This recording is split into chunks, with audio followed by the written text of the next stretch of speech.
Can everybody hear?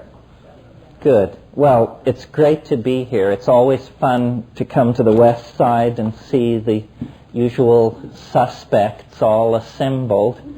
I'm here to flog a new book.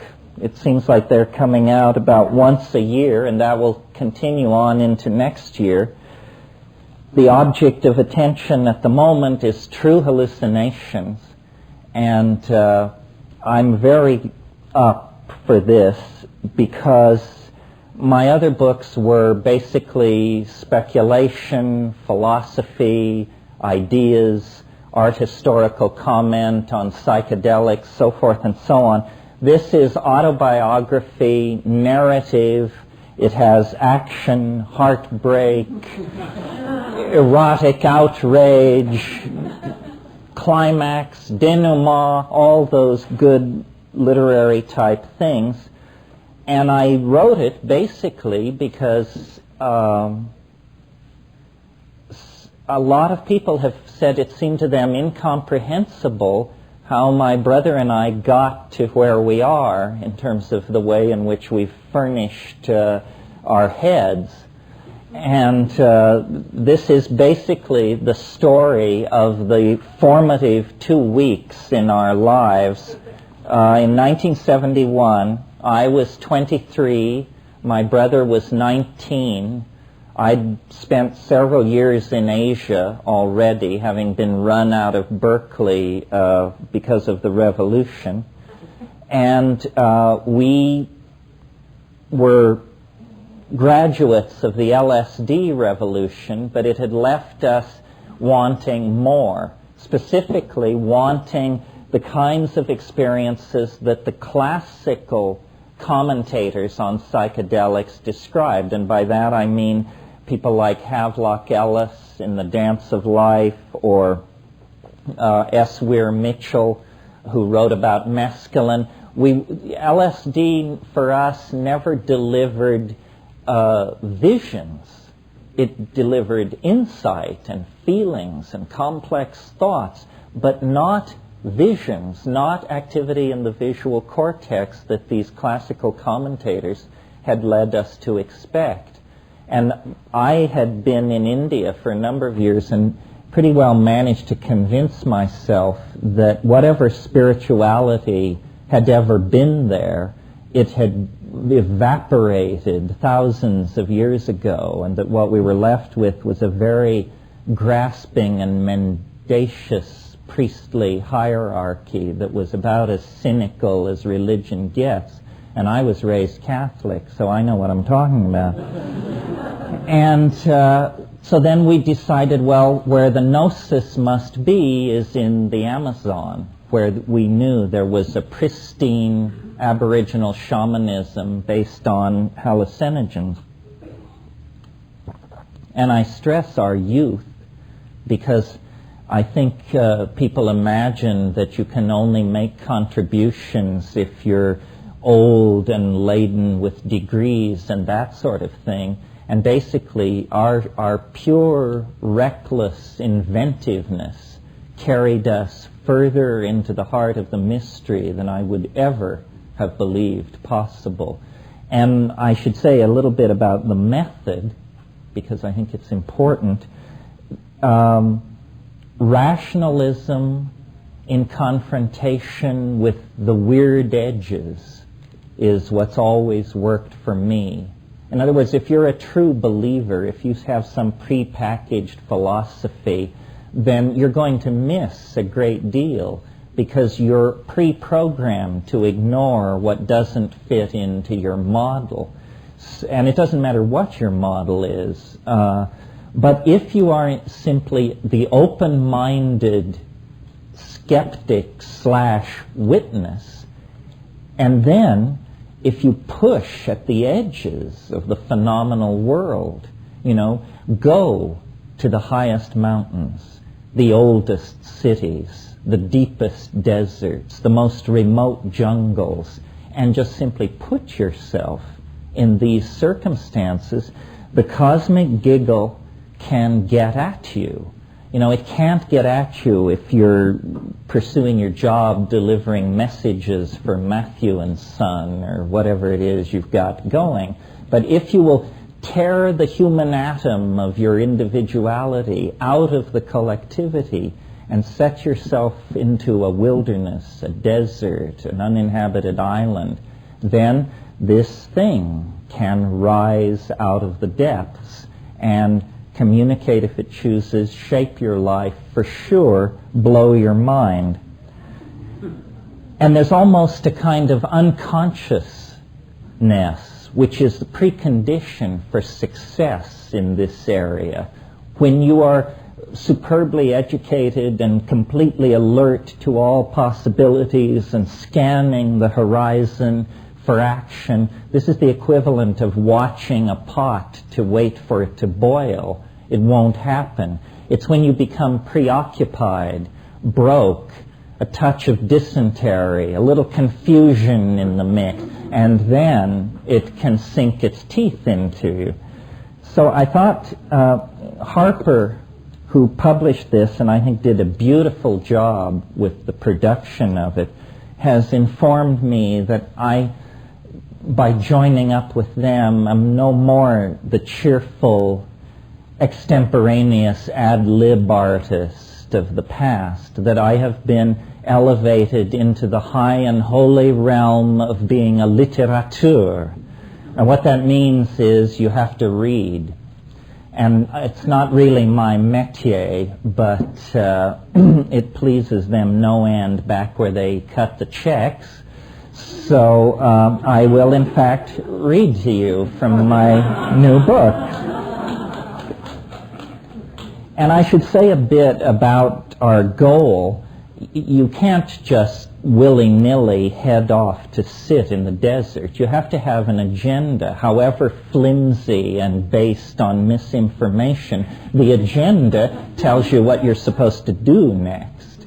So our agenda was, we had been interested, as I'm sure many of you have been and are, in the psychedelic flash that accompanies DMT, which is extraordinarily brief. It's like a minute and a half, 2 minutes tops. And we had the notion that if you could get in there for a half an hour, you might be able to bring back something really astonishing for the rest of the gang to puzzle over. Of course, you might leave your mind behind in the process, but, nothing is for sure, right? So it turned out that Richard Evans Schultes, the great doyen of psychedelic botany, had reported a few years ago a psychedelic plant complex called ukuhe, which was used by a dwindling tribe of Indians called Witoto. And it was orally active. It was a little pill that they made out of the resin of a tree. And the literature insisted that they used this ukuhe to speak with little men. Well, you can imagine the effect that had on us. I mean, after all, speaking with little men is something that's very dear to our hearts, hardly to speak of speaking with little women. So we set off for the Amazon to contact this Indian tribe, to try and see if we couldn't persuade them to reveal how they made this stuff, or at least to score from them if all else failed. And what this meant then, in practical terms, was going to a place called La Chorrera. You like that. Chorro is a funny word in Spanish. It's not exactly a waterfall. It's not that steep. It's where a river goes at about a 45 or steeper. Colloquially, it refers to the angle of the dangle on male liquid evacuation, is I think the proper way to put it. So a chorro is a stream at a 45-degree angle that's moving very rapidly. And this place, La Chorrera, about which we knew practically nothing except these Indians were there, turned out not to be your ordinary anonymous jungle mission out there in the big green. It turned out this place had a hellacious history attached to it, because it was the place from which the Putumayo rubber boom was administered. Not very many people know or recall that before Waco, before Tel Zaatar, before Auschwitz, before Guernica, before Armenia, before these great episodes and spasms of extinction in the 20th century, it was all rehearsed between 1912 and 17 in the Peruvian Amazon, when British banks bankrolled essentially Peruvian mafias to wage a war of terror on these Indians, and the issue was rubber for the World War. This was before synthetic rubber had been invented, and these Indians were told, you bring in X number of kilos of rubber per month, and whatever you fall below your quota, that weight in your own flesh will be removed by machete. And these Indians went from 45,000 to 3,500 by the time we got there. So in spite of this beautiful climaxed rainforest, and we were actually moving through a landscape of ghosts and catastrophe.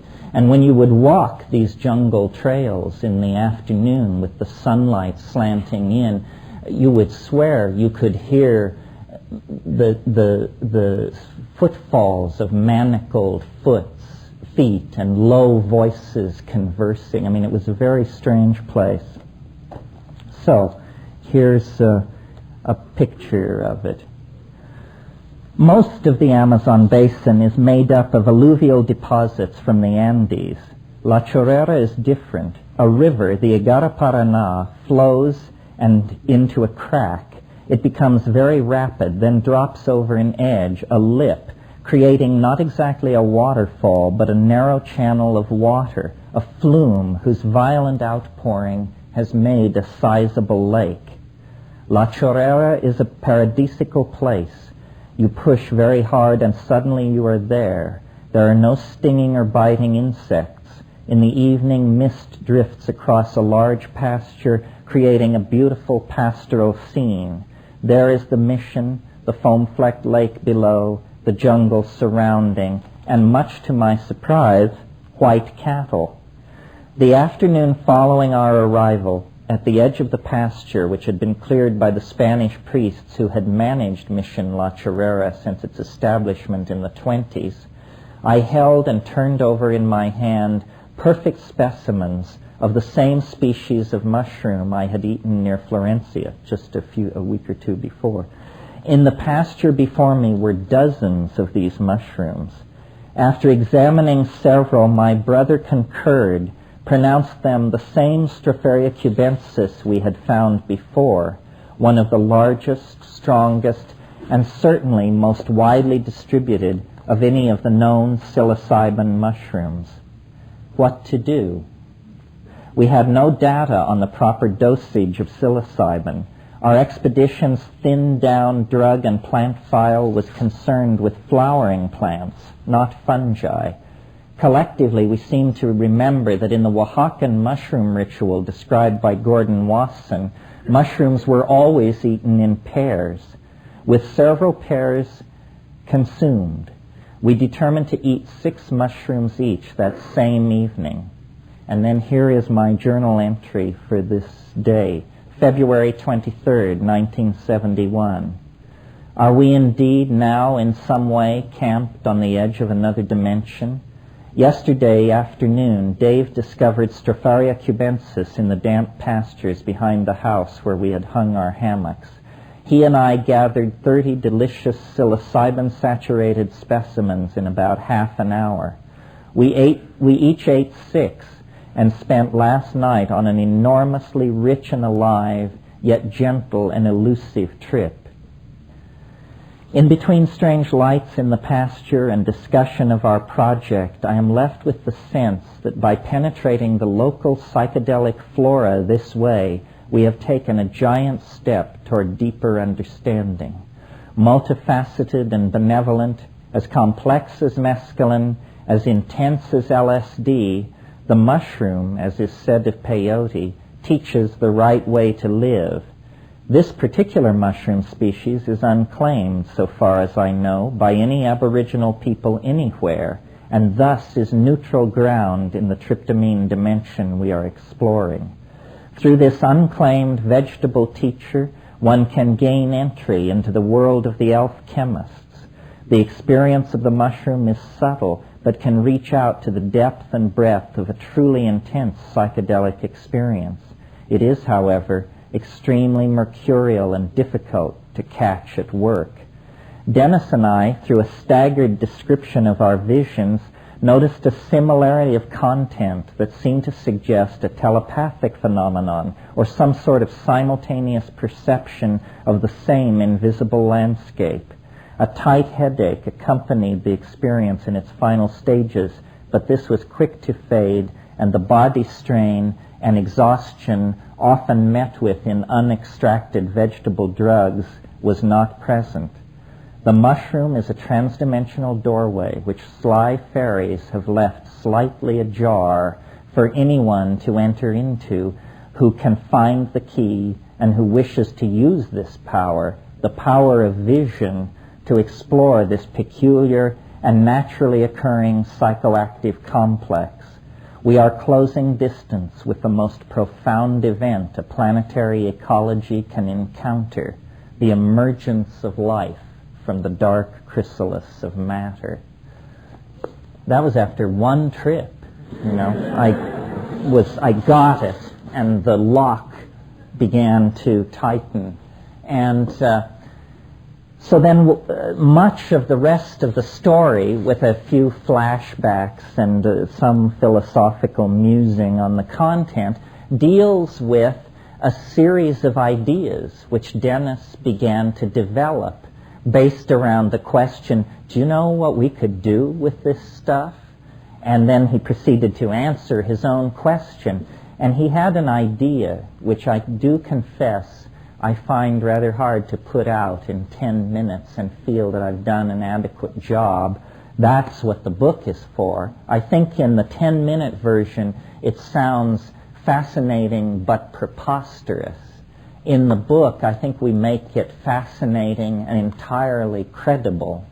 And the concept was he seemed to have gotten a very deep connection into this logos-like, gnosis-conveying force in the mushroom, and it began talking about how you could use this thing to essentially give birth to your own soul as a physical object. We all have a mind or a soul, but it's an invisible organ. It isn't like your left hand or your nose. We never see it, and we don't know whether it's in the brain or it surrounds the body, but it's very real to us. We think with it. So he was suggesting that there is a way to, and some of you have heard me say this in the past, that we need to turn the body inside out, make the soul visible, make the body something commanded in the imagination. Well, he took this as a set of engineering specs and set to work to figure out how to do it.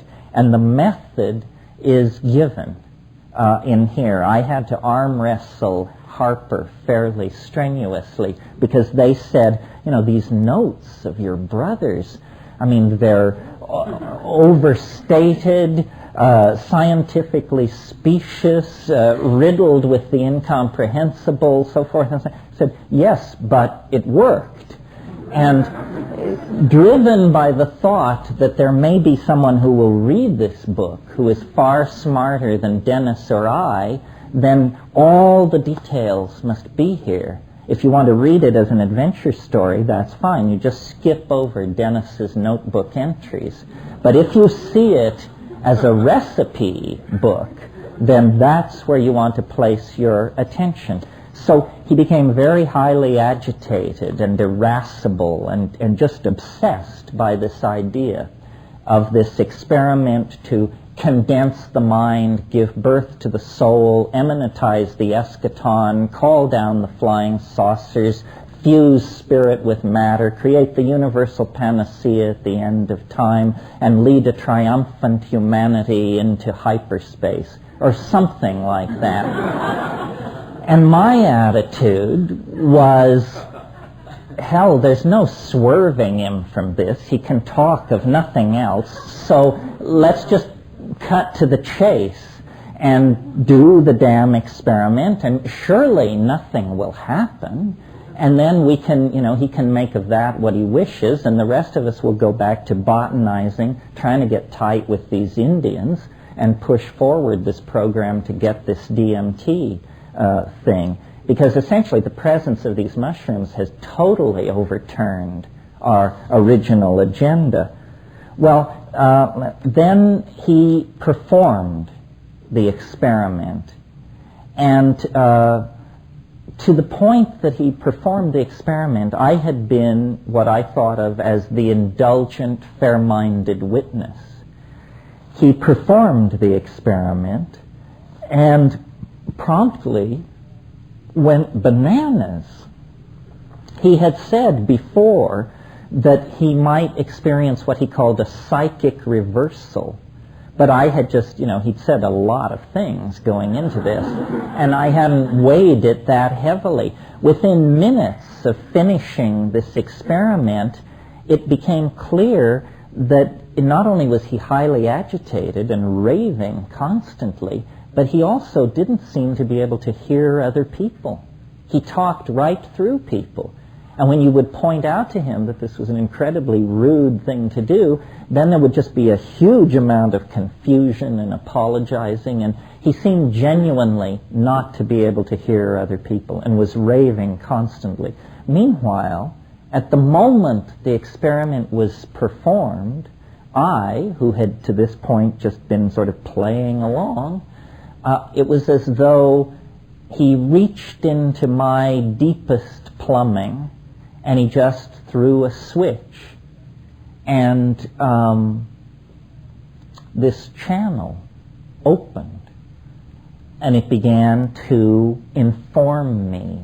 It was not like any drug I've ever taken. It was not like any experience I'd ever had. There was no hallucination. What there was what I would describe as pure understanding.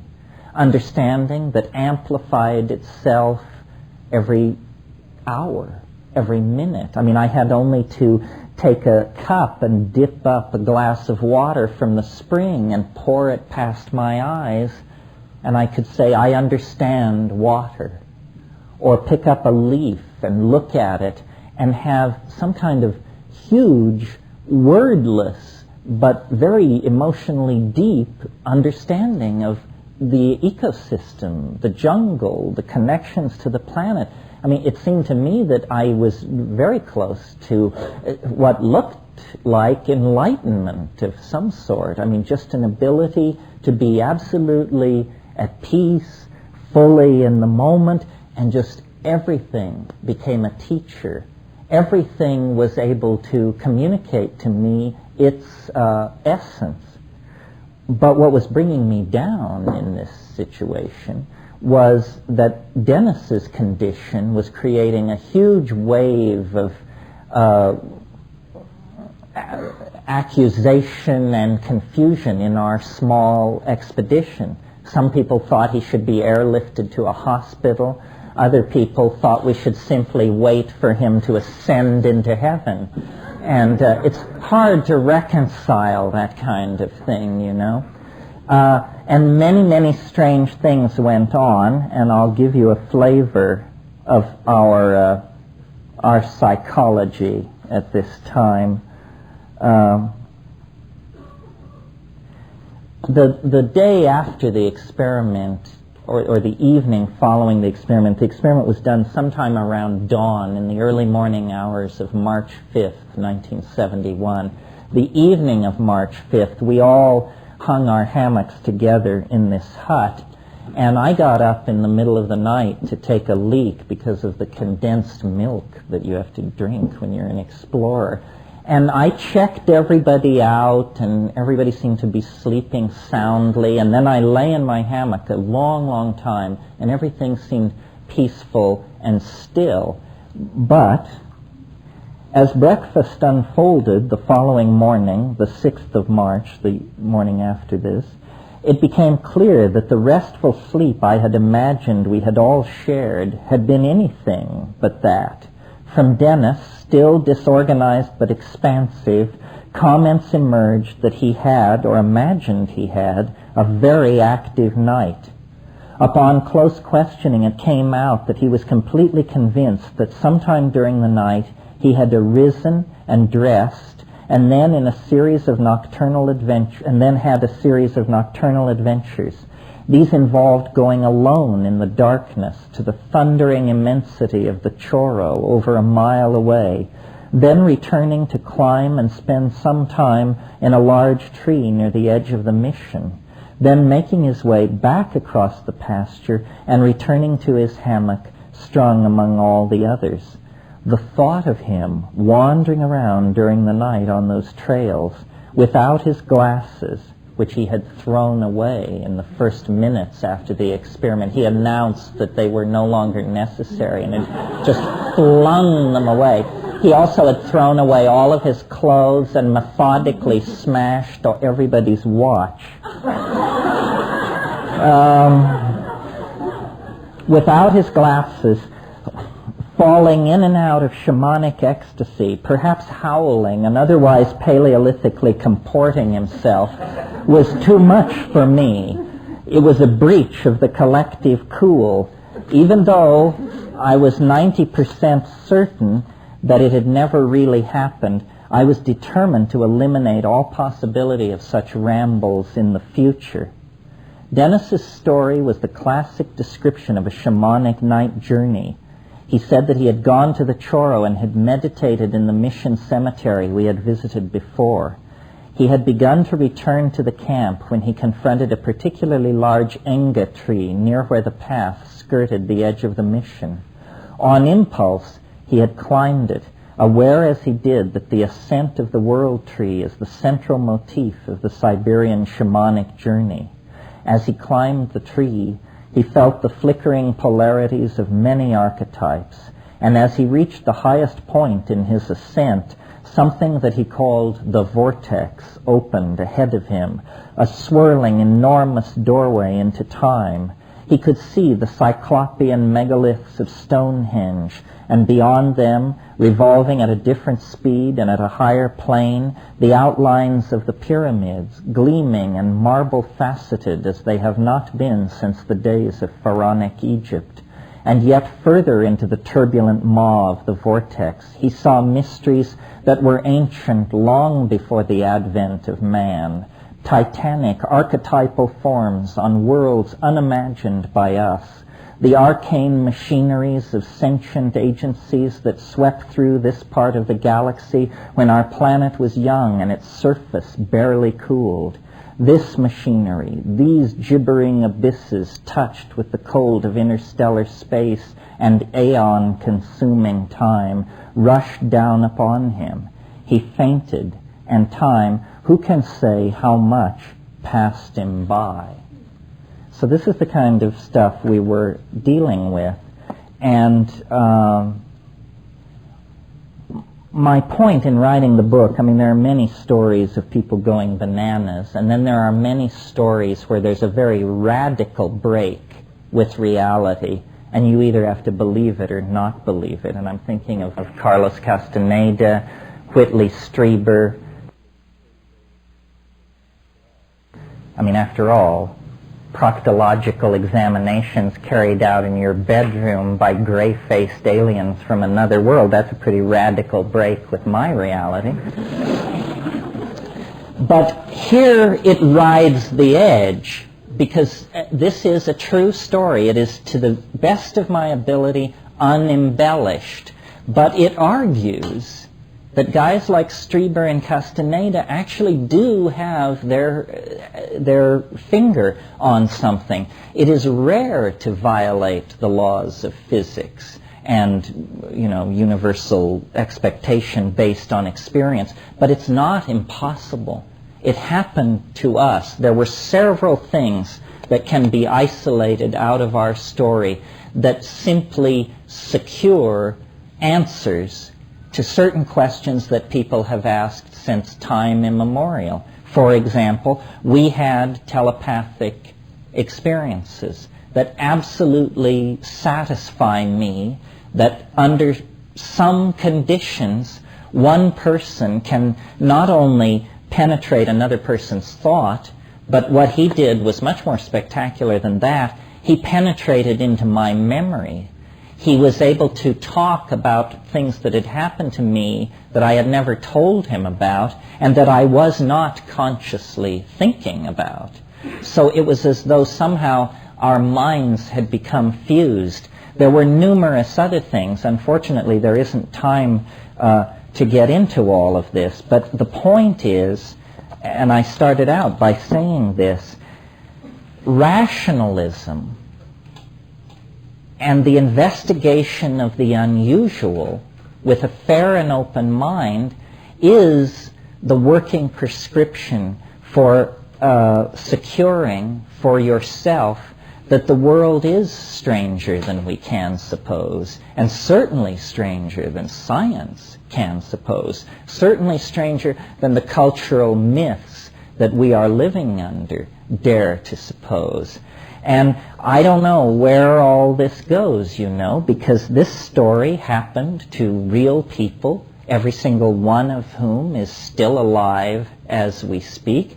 There was no happily ever after, except in the sense that the Logos promised that the point of view, I guess is the way to put it, would spread, would become generalized.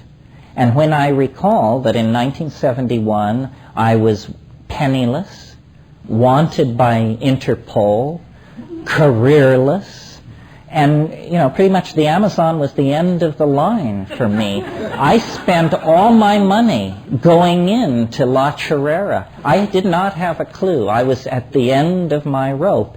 And now this strange meme, based on psilocybin, elf machines in hyperspace, the collapse of the vectors of history in 2012, the whisperings from the transmundane other, this whole thing that we've released seems to be sustaining itself, basically because of people like you, because somehow we're all part of this story. I really believe that this is about a discovery of some sort so huge that we can't even put a name to it. I mean, Columbus could say, I found land, and Galileo could say, there are mountains on the moon. Is it then for me to say there are elves inside our head, our collective head, and that somehow this is going to have an impact? I'm convinced of it, that it is for a purpose, that the entire ecology of the planet is attempting to communicate ever more exotic messages to us as the culture crisis deepens. And it's too much for one person or one small group of people to try to come to terms with. It has to be laid before the bar of public opinion, and people have to deal with this in the context of their own psychedelic experiences and their own hopes and fears. And perhaps, if this is done and we can reach a consensus, then we may well discover that the hallucinations that have prompted us into religion and art and music and mathematics over millennia of time actually were true hallucinations all the time. Well, that's all I have to say about that. I'll answer some questions, and I understand you're going to read them? Yep. Thank you very much. I appreciate it.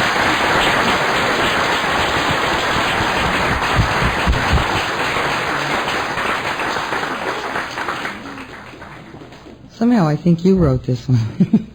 I wrote it? No, it sounds like something you would write. Is the TV computer satellite that surrounds the whole planet have a collective psychedelic effect on the world population? Are psychedelics a mirror of this, or an antidote, or an anesthetic to the environment? Why do you think I would ask a question? I don't know. Well, with the wording, I guess.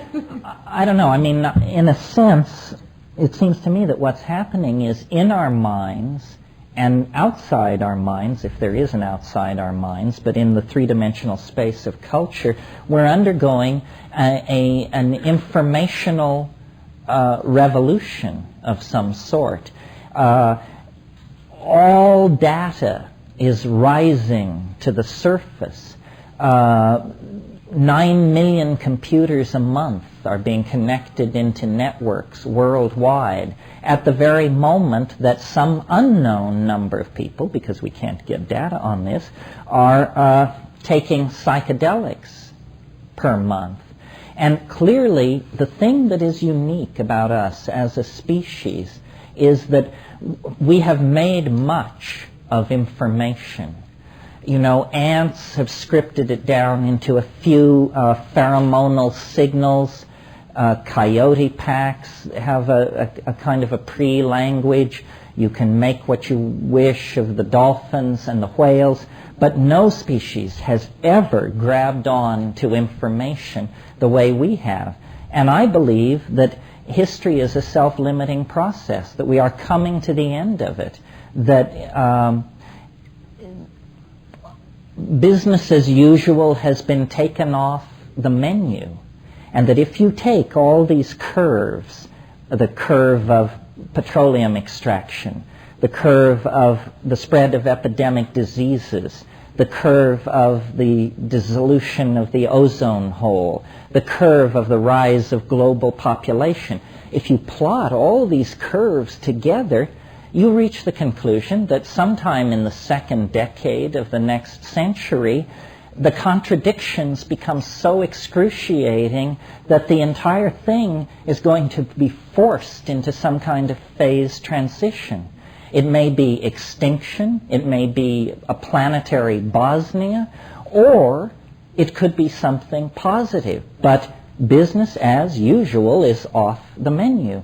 And the psychedelics connect you up to this looming event, because we are now, having journeyed toward it for at least 10,000 years, we're less than 20 years away from it. So it is imminent in every sense of the word. And to contact it, all you have to do is close your eyes, smoke a bomber, eat a mushroom, sit in yoga for a moment. I mean, it is very, very near. The energy threshold between us and the transcendental object is very, very thin. And that's why things are so peculiar, because the architecture of our collective lives and the architecture of our individual lives have fallen under the domain of a kind of attractor. And this is the attractor which, when it penetrated into our primate ancestors, it drew out of a higher animal ourselves.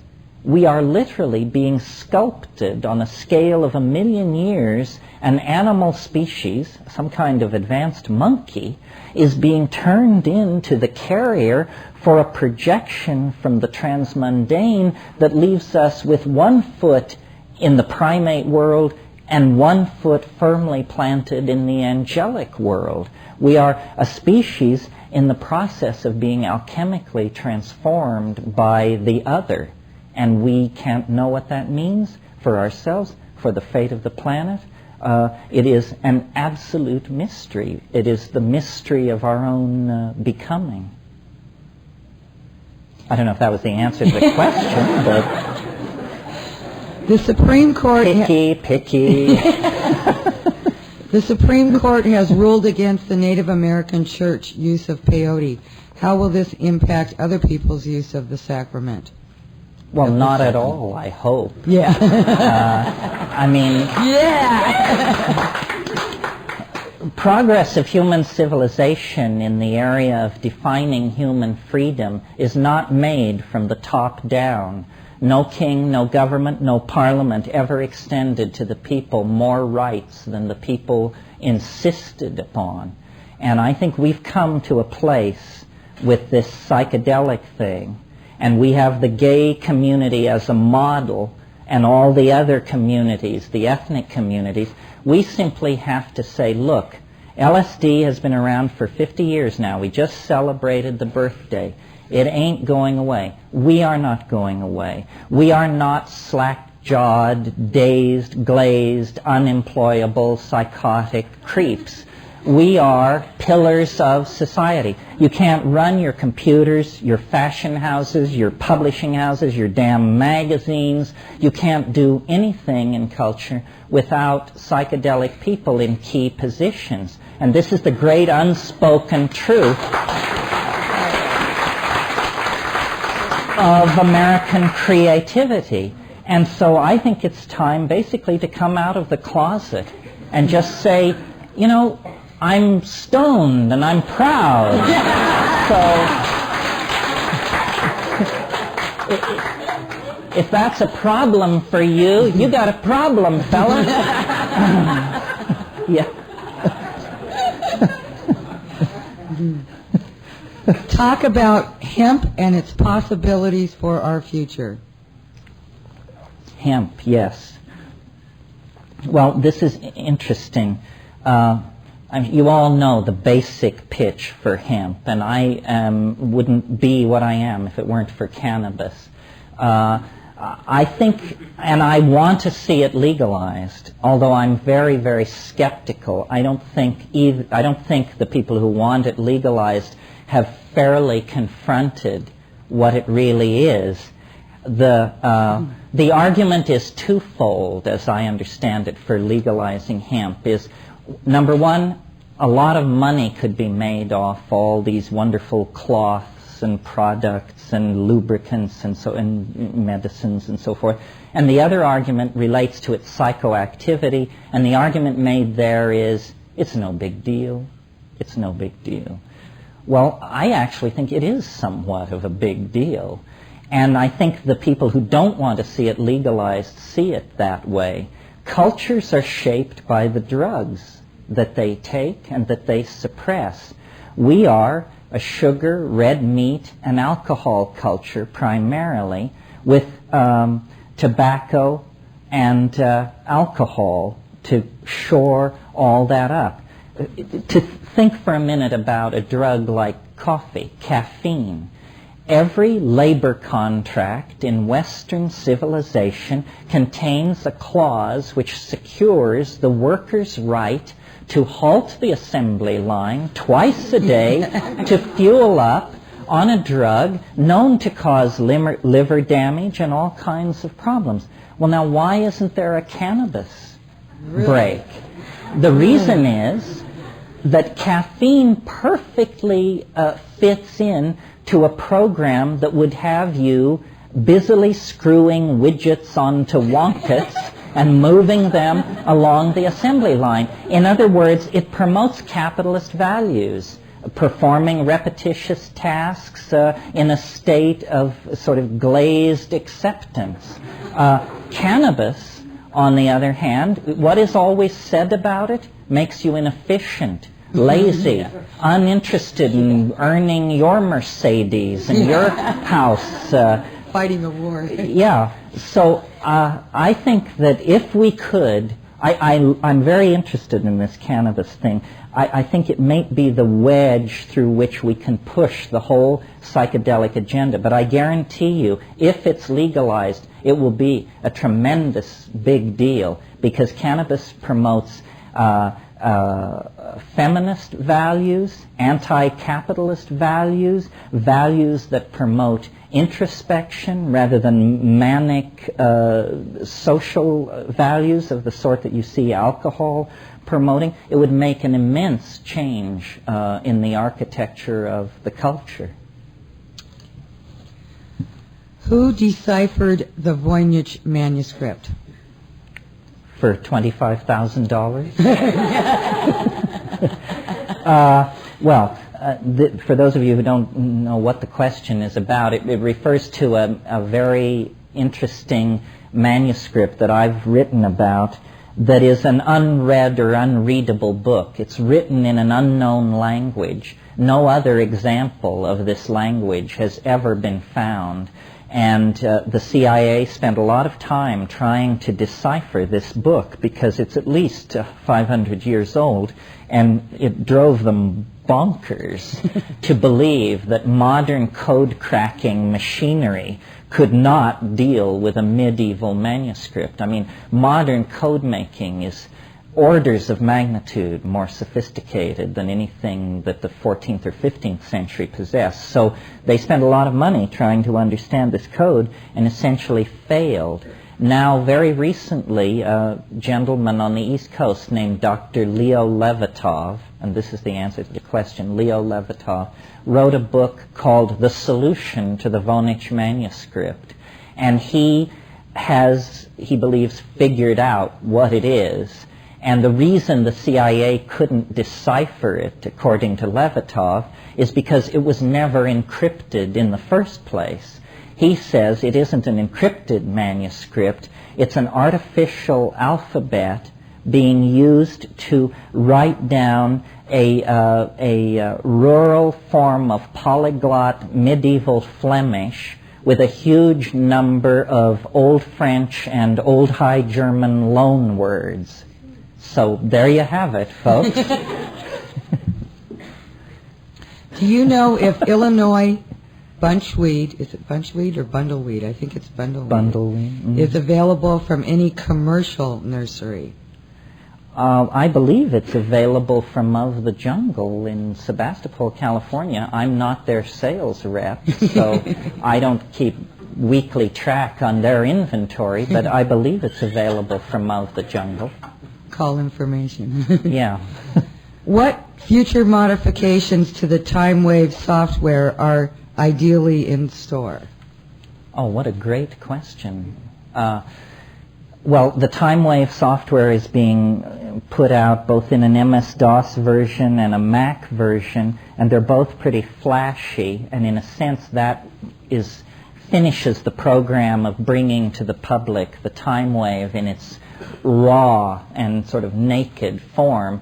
What we're moving on to now is a sort of a game, which would be a time travel simulator. It would be created in an immersive technology. This phrase, immersive technology, now replaces previous buzzwords, virtual reality. Dump that. Only outsiders call it that now. It's called immersive technology.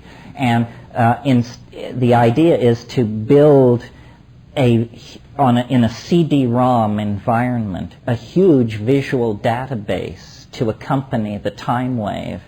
And then the time wave could easily be configured into a game where in a certain historical period, if you encountered some difficulty and you mastered it, you would be catapulted forward one resonance.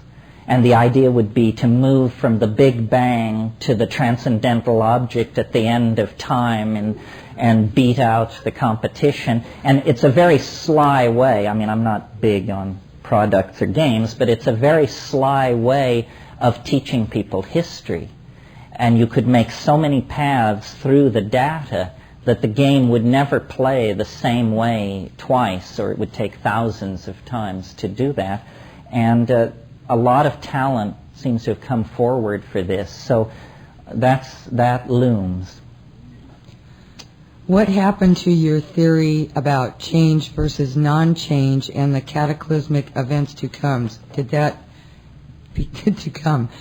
become the time wave continuum? Yeah, that's right. I referred to this a little earlier when I was talking about how business as usual is off the menu and all these curves are converging. I really believe that the core insight for me of the psychedelic experience, and I believe that it is objectively real, is the discovery that history is a finite phenomenon of some sort. It began 8,000 years ago, and it will end at some point in the future. Well, that's not terribly upsetting or challenging unless one specifies at what point in the future.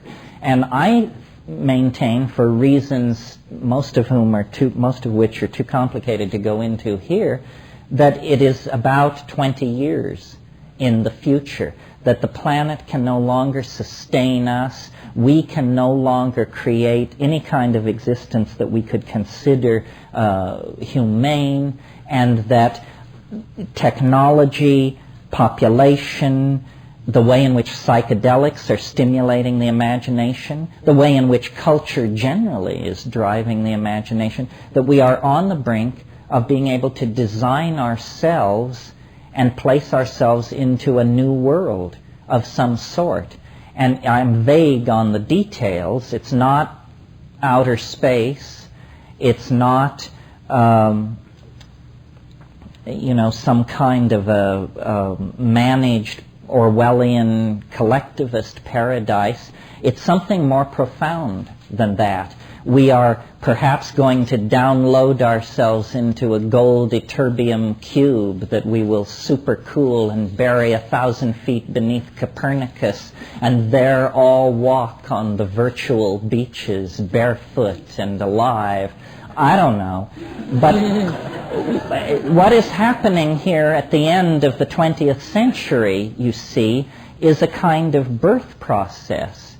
We, think of the fetal life in the womb. You're endlessly adrift in the amniotic ocean, weightless. Food and oxygen are being delivered without even your awareness through the umbilical cord. It is paradise. And if you were there and you were in control of your fate, you would choose to prolong it forever.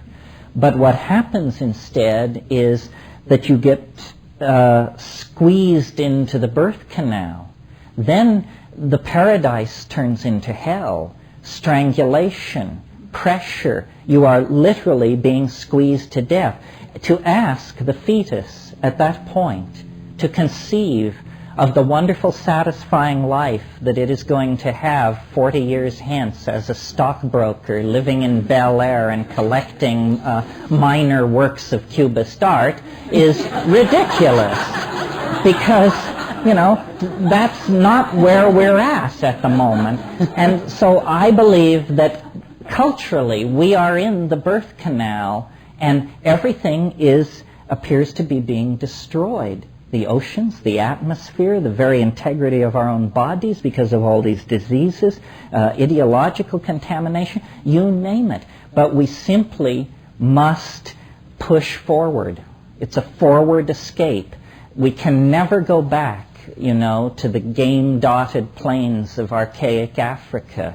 That's gone. It's all gone. The only way out is forward. It's called a forward escape. And I'm interested in propagating this notion because, number one, I believe it, and number two, it is a message of hope without which I think people are going to be very challenged, because things are going to get worse, apparently much worse. I mean, it would not cause me to break stride if the mess in Bosnia spread until it stretched from the Arctic Circle to Turkey and from Vienna to Vladivostok. I mean, those people are setting themselves up for hell on earth, and we will be dragged into it in some fashion, even if we only have to witness it. So history is turning into a white-knuckle ride, for sure. And without the faith in some kind of transcendental phase transition, I think there's a tendency to despair and to panic and to nihilism. And religion has failed. What religion gives us is what we saw last week in Texas. They can only conceive of phase transition as apocalypse, as Ragnarok, the twilight of the gods. That isn't what it is. We are closing distance with the first moments of true human civilization. You know, when people actually do treat each other with respect, when there actually is a place made for the celebration of human differences, when we actually do feel the suffering of the people around us and respond to that. So without psychedelics and the models that they make possible, hope is, I think, a very, very fragile thing. And that's why I take the position that I do, because I think that we are on the brink of the adventure for which we left the trees and left the African plain. But it's not a sure thing. It rests in our hands, as it always has. I mean, remember that in the last 1,000,000 years, 9 times the ice has moved south from the poles, miles high, pushing before it our ancestors, people wrapped in skin, naked as jaybirds, marginal as can be, no antibiotics, no global weather forecasting, no nothing. And they didn't drop the ball. They survived. They took care of their children and their elderly. They passed the skills and the technologies and the insights and the songs down the long stream of time. Can we do any less? We who have in our hands the power to shape the planet for good or evil, we who can communicate with each other globally in a moment. It would be a pretty sad commentary on the notion of cultural progress and intelligence if they could keep the faith and we can't. So it all went for this. It will all be made clear in the lifetime of most of us.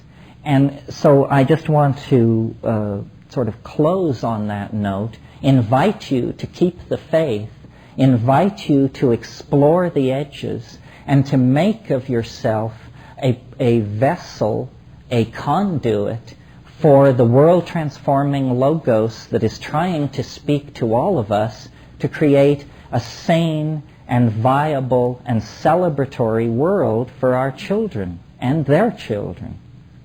Thank you very much.